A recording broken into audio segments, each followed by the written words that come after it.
Hello everyone. Welcome back to my channel. Today we talk about the application of the 13 steps for success in sexuality of the third age.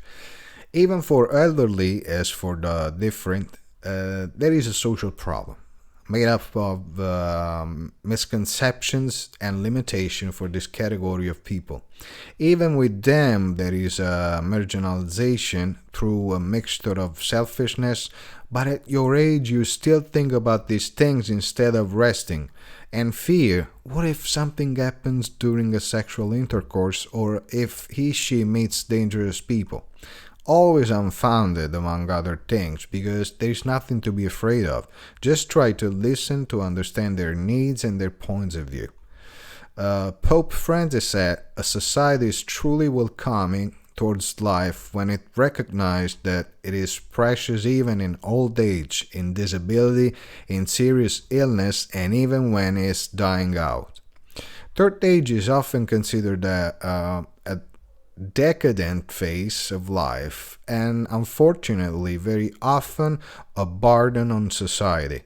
In a world where consumerism comes first, you are good as long as you are productive and active. Otherwise, you are like a ballast. There is the absurd belief that after a certain age and with the slowdown of certain psychophysical abilities, a person should only become one with beds and armchairs that can no longer be useful for anything, and above all, that do not feel more stimulus, especially sexual. Although medicine and research in general say the opposite, we persist in maintaining certain beliefs, but we must be convinced that this is not the case, and especially with sexuality, it is not a memory as we think, but a real feeling and a concrete desire, like a young person. Only the modality and the intensity changes, but the rest is the same.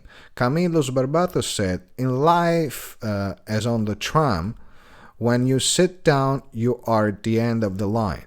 Mark Levy said instead, the wrinkles of old age forms the most beautiful writing in life, those in which children learn to read their dreams. The more active a person in old age is, the better he will leave this phase of life, which, as mentioned before, is not necessarily decadent or degenerative. Much or all depends on the mind first, then on the family and social environment which supports and promotes well-being, and then on regular psychophysical activity. Having said all this, in the hope of a serious collective reflection and remembering that others can only be invited to reflect but not change without their intention, we must understand how people in third age can help themselves to live their sexuality. In particular, I will guide you in trying to answer these questions directly or indirectly. Is it right to think about sexuality having reached a certain age? Are the feelings we feel real or are projections of the mind? Why do we feel erotic? There is nothing wrong with pleasure and wanting to express our own sexuality. Indeed, various studies in the sector by multidisciplinary teams have shown that not only sexuality and the erotic sentimental experience fully and harmoniously lived, it is good, but that there is no age difference concerning desire and satisfaction. Alda Merini said there are adolescences that starts at 19 years old. The block almost always come from wrong ideas and beliefs that are rooted in people through years of conditioning, not for well-being as they have always told us, but for a form of control mixed with fear, as mentioned before. Oscar Wilde said, what is called sin is instead an essential element of progress. Without it, the world will stagnate, age, and become insipid. Let's see if this journey together will be useful for you and those who interact with you. Let's start with the 13 steps. First, Take 100% responsibility for your sexuality and pleasure. The most complicated and important step, because accepting that most of the things that happen to us we have attracted to is not easy, but is essential to become winners and take back our own life and dignity. It is a matter of accepting that, as with all other things, the law of attraction also works with sexuality, according to which we attract everything we experience in our life. But we want to experience pleasure, but both children and others make us feel guilty as if we are committing a crime. True in part, because if you respond to this deprivation with negative feelings instead of making choices and carrying them out, you will always get the same result. However, you make choices that affect your life, and since the meaning of this principle is to regain possession of ability to choose, to be solely responsible for the result obtained, and to recognize our active power, we must take the blame for wrong decision, but know that we can reverse the course. Blaming or complaining about indifference leads nowhere, and you know it perfectly. Also, because you remember that you cannot influence or change others. Everyone has their fantasies, their times, and their fears, and if we want to be accepted, we must accept the limits of others. Samuel Ullman said, "Nobody gets old simply because years go by.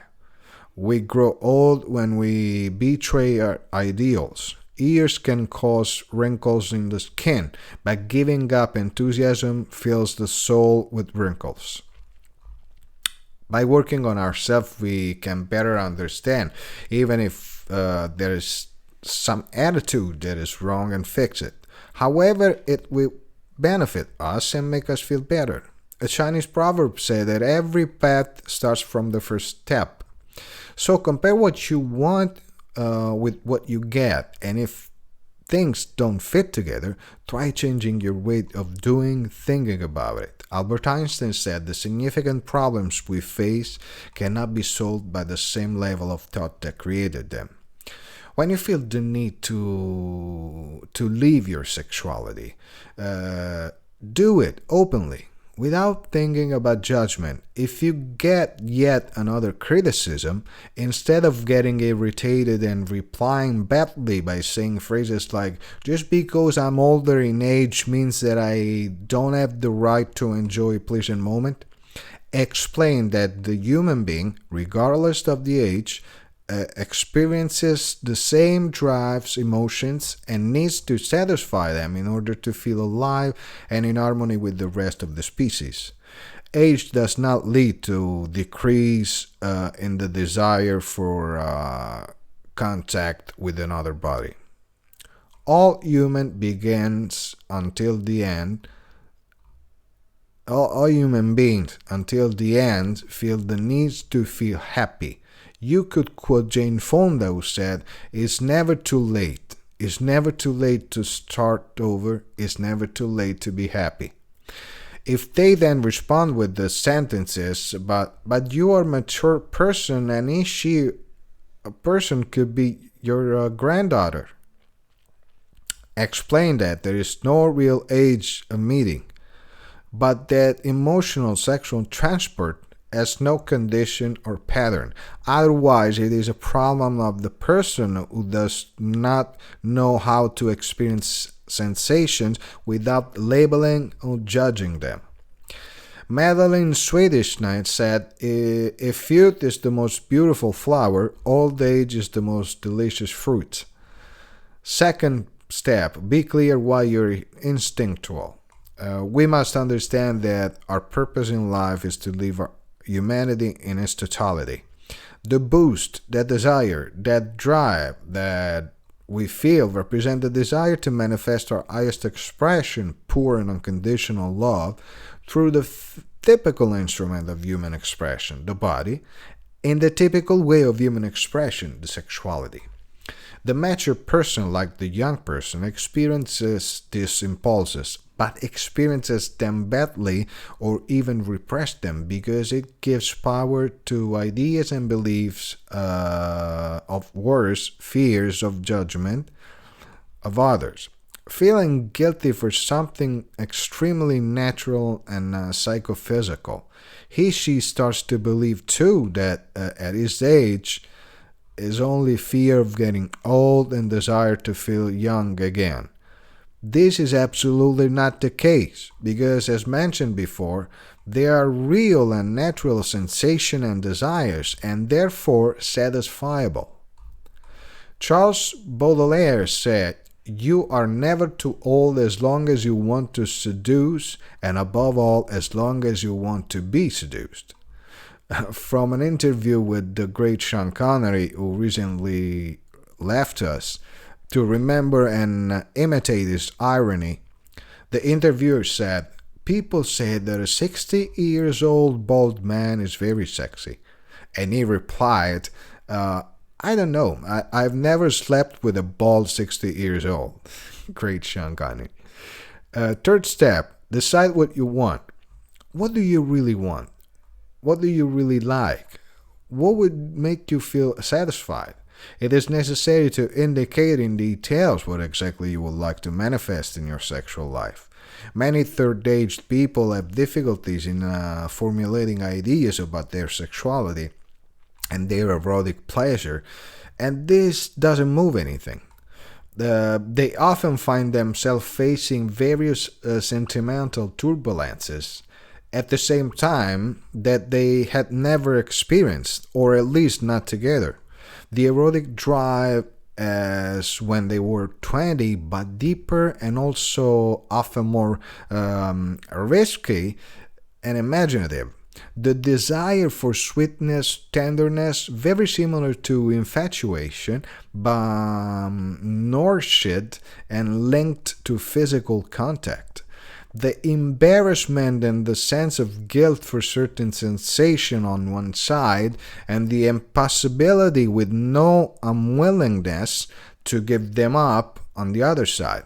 The uncertainty of still being able to enjoy and give pleasure, especially when some difficulty occurs, such as erection in males and dryness in females, as well as other problems that complementarily could affect mobility and pleasure. Experiencing this sensation without processing and accepting them as normal and instead diverting attention from various practices that can be pursued, especially those most appropriate to their condition, creates a block that is projected more on the abstract and definite than on what one would like to experience. If you say, "I want an interaction," and you don't say what kind, it could also be an handshake. You have to specify what problems and without thinking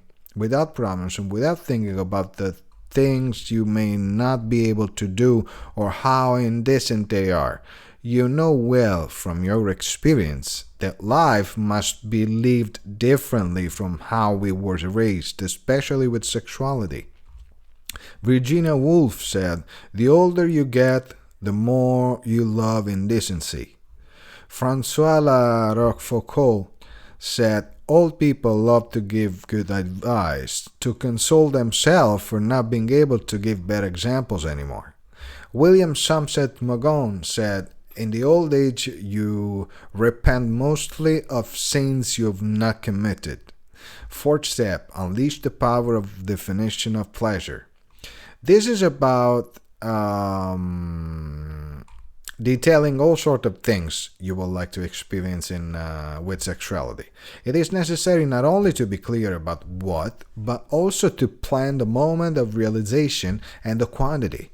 How much and by when you want to realization of the particular erotic sexual desire. The deadline serves to make the subconscious understand that it is a real desire to be consolidated and not a simple erotic fantasy. Otherwise, it will not be activated. We must always remember that everything starts from the mind and that thoughts become things. It is not enough to say, I won't maintain my sexual activity. How many times a week, month? What practice would you like to experiment? By when would you like to start dating time? Don't think about things like, at my age is already lucky. I'm already lucky if it happens. Imagine if I start planning it. Just think about the goal. Imagine and name every detail and let the law of attraction work.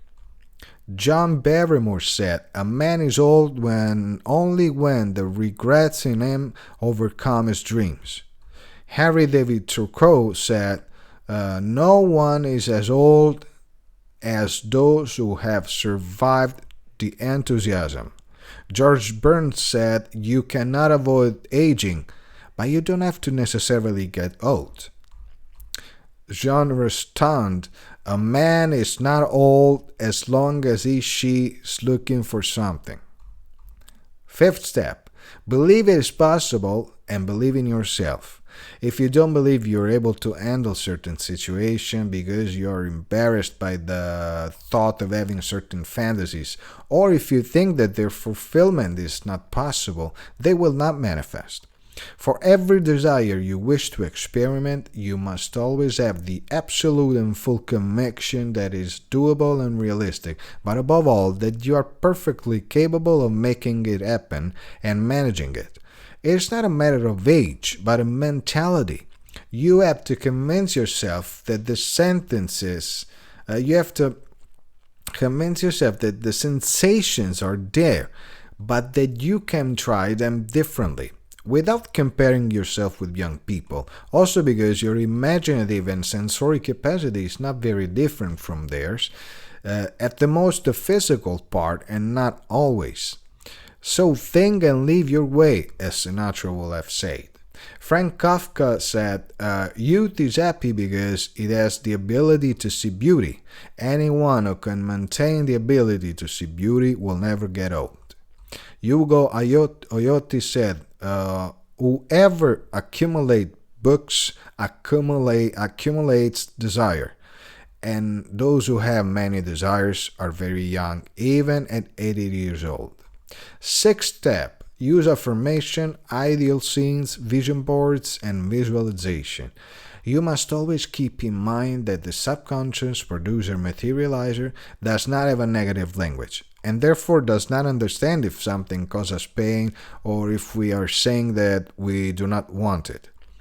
Energy flows where our attention is concentrated. So you have to work on changing the sentences you say to your brain, and use affirmation. If you don't want to experience a certain thing, instead of saying I don't want that, say I want to try this practice.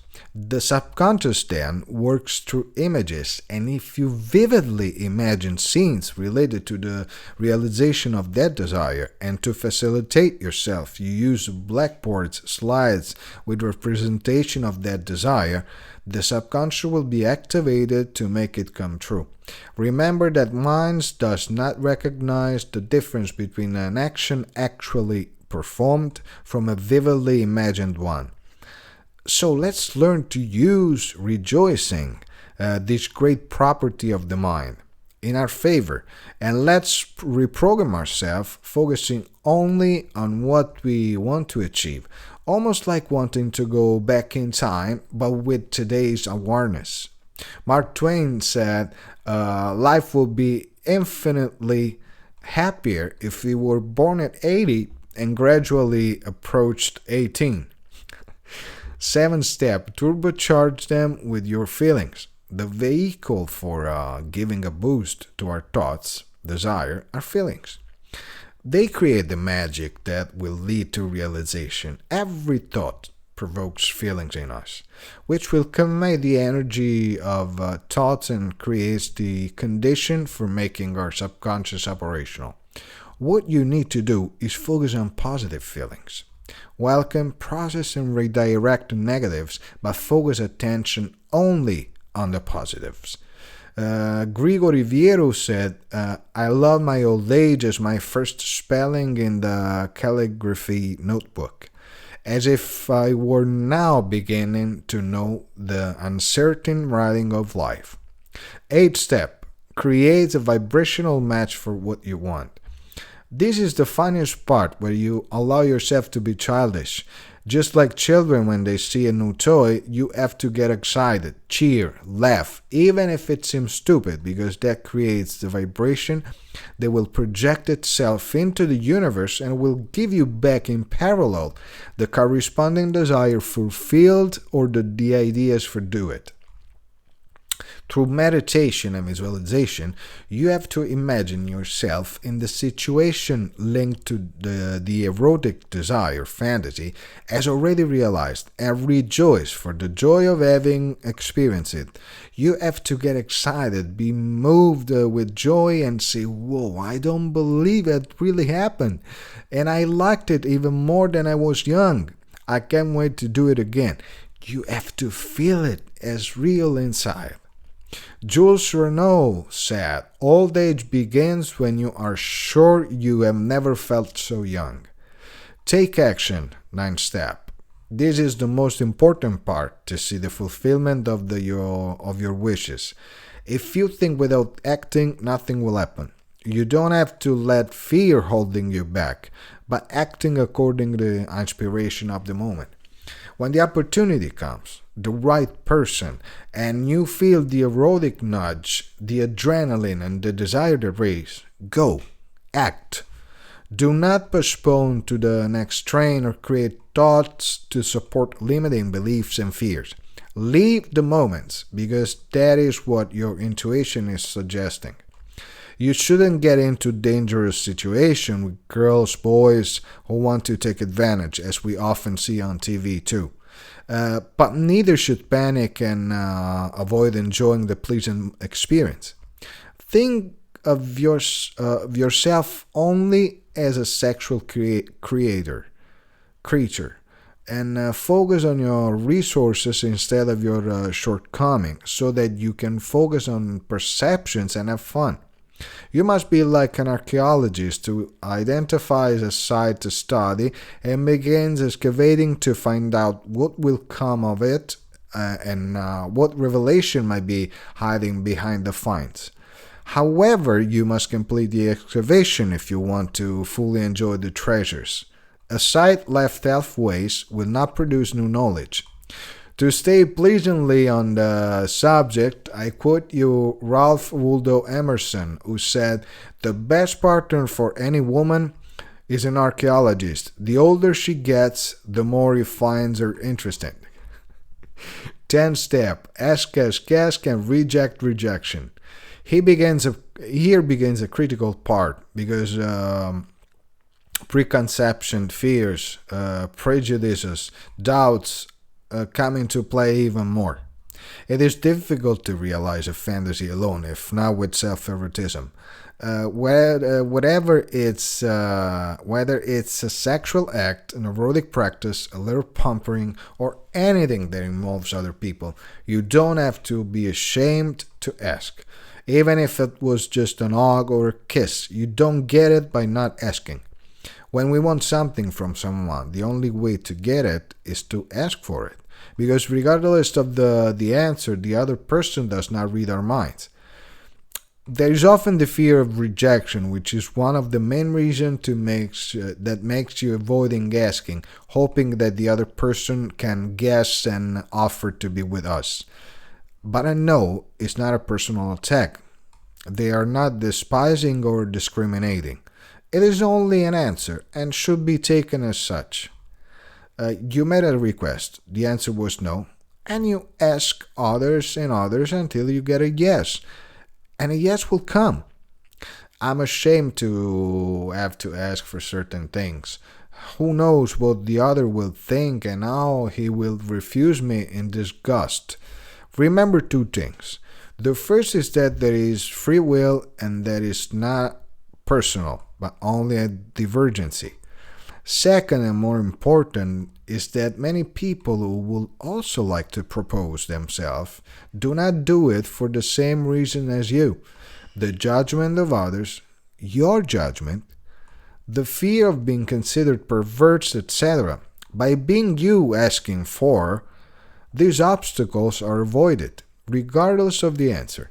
To facilitate the possible refusal and bearing in mind what has been said above, you can imagine that there is a certain number of no's to be received to get a yes. So every no you receive is a step towards yes.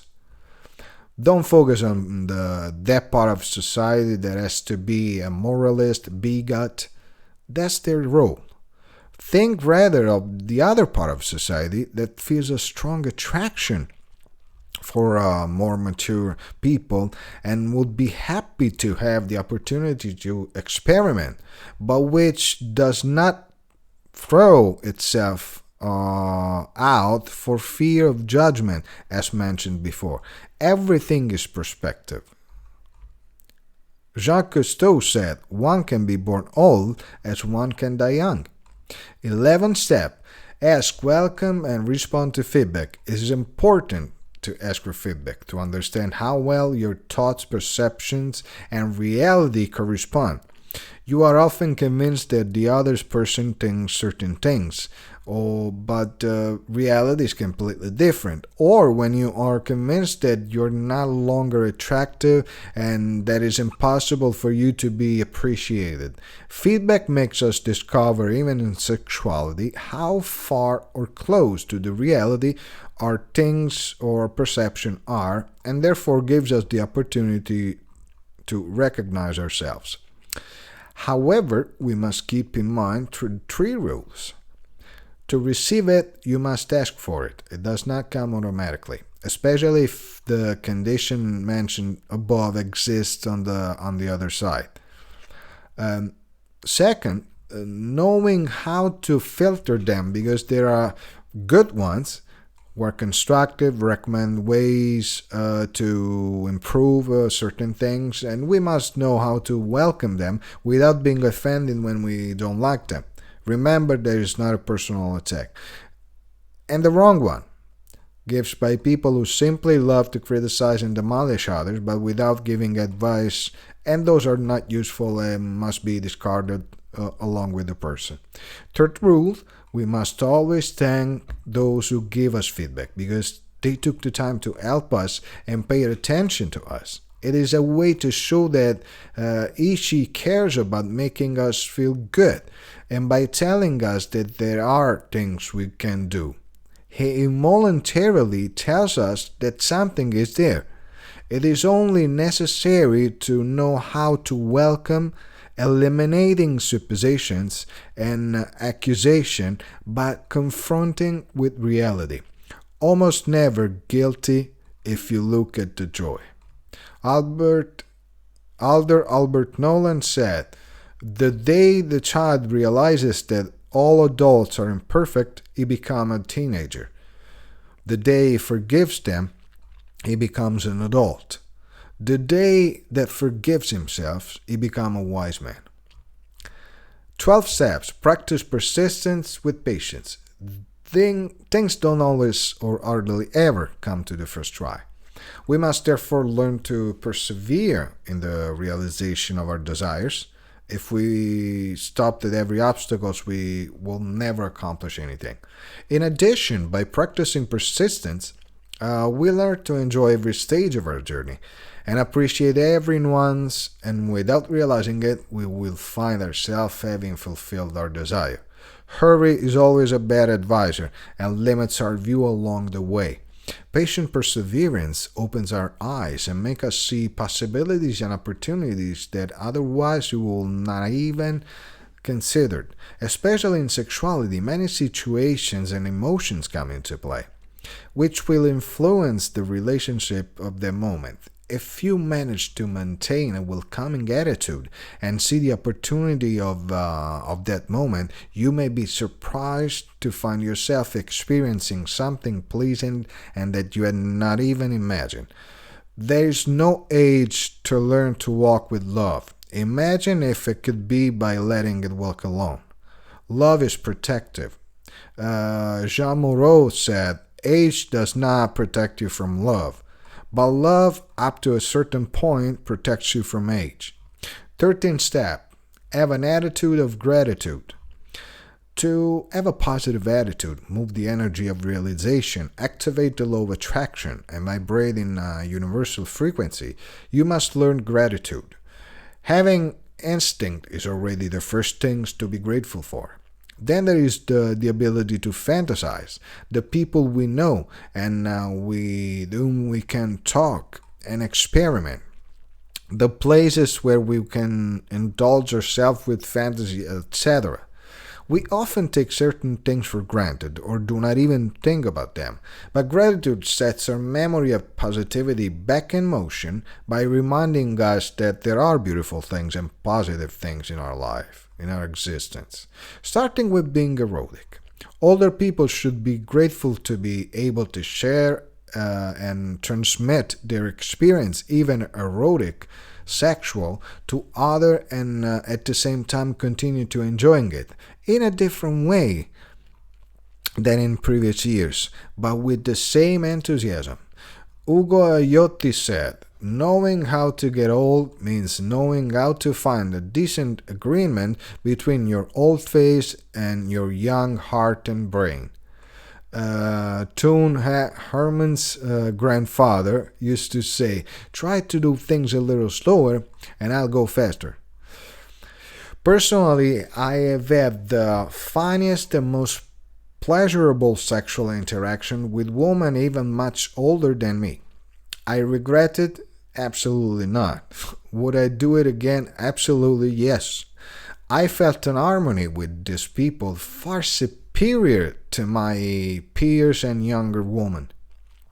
Like me, there are thousands of men and women who have experienced the same things. So don't think negative anymore and enjoy every opportunity. Dear friends, I have combined these two skills of mine for you because your happiness and freedom are important to me. To do this, you need to start from yourself and accept there are things to do. Everything starts from the mind. With these 13 steps, I wanted to create a path that can help you get your sexual freedom. I hope it helps because the only purpose of this work is to rejoice in seeing you smiling and happily satisfied. If you want to know more, I'm here. Contact me. In the meantime, subscribe to the channel to be updated on future releases of free motivational videos. Before saying goodbye, I want to submit the story of a woman who is a true myth. A myth that she can inspire you not to give up and the younger to look at you with respect and as people who still have a lot to give, even sexually. She is the bodybuilder Ernestine Ernie Shepherd, and the third stage gives her a mustache. In short, it's really true that they are no longer the grandmothers of the past. Born in Baltimore in June 1636, at the age of 84, she's the oldest bodybuilder in the world, still competing. So much so that between 2010 and 2011, she entered the Guinness World Record. Her passion for this sport began at the age of 56, when her sister told her, we are too sedentary, we need to do some exercises. Married with a son and a grandson, she gets tired of being grandmother and radically changed her life. No more sedentary days, but a pace worthy of a young sportsman.